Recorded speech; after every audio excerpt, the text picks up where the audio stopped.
We begin tonight here with the breaking news. Israeli forces have killed the mastermind of the October 7th terror attack, the head of Hamas, Yahya Sinwar. He was the architect of that horrific attack on Israel.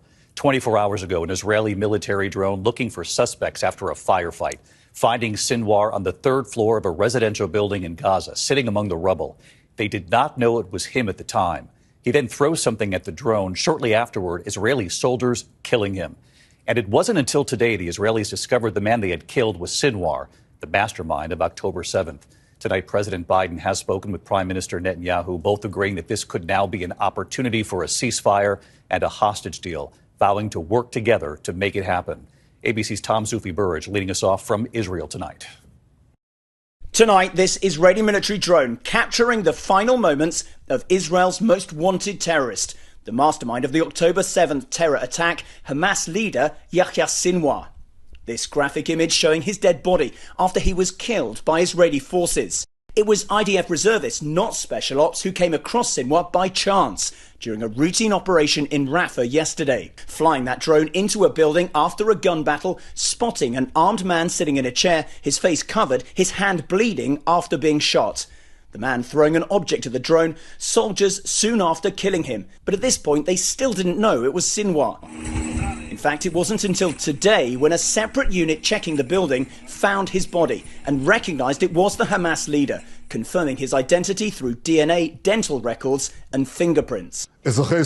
Tonight, Israeli Prime Minister Benjamin Netanyahu saying Sinwar's death brings the end of the war closer. But it's not over yet. President Biden today speaking with Netanyahu from Air Force One, congratulating him on Sinwar's assassination. The two leaders agreeing this is an opportunity to secure the release of the hostages, vowing to work together.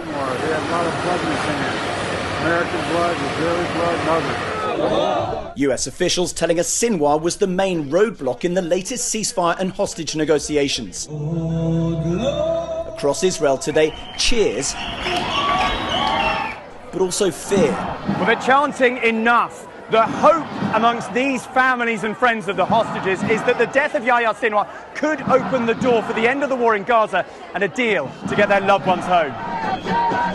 Family members of the remaining hostages, including Americans, taking to the streets, now more concerned than ever. I'm not shedding one single tear for the life of him, but now there's no central leadership.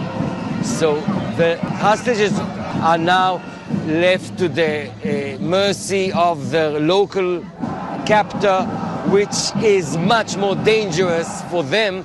Killing Sinwar has been one of the main goals of Israel's war with Hamas. Sinwar in hiding for more than a year and seen here in a Gaza tunnel in video released by the IDF in February. Today, the IDF posting 3 words: eliminated Yahya Sinwar.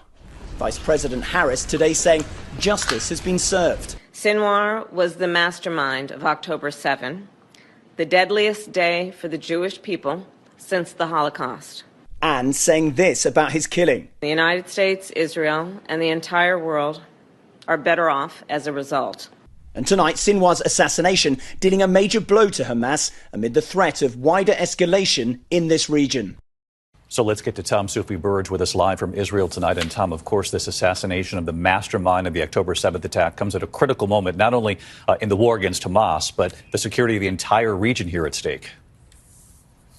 Yeah, David, with Sinwar dead, the world is watching, and relatives of the hostages are expressing real fear about the fate of their loved ones. But there is hope tonight from President Biden that the war in Gaza could now end, in his words, very soon.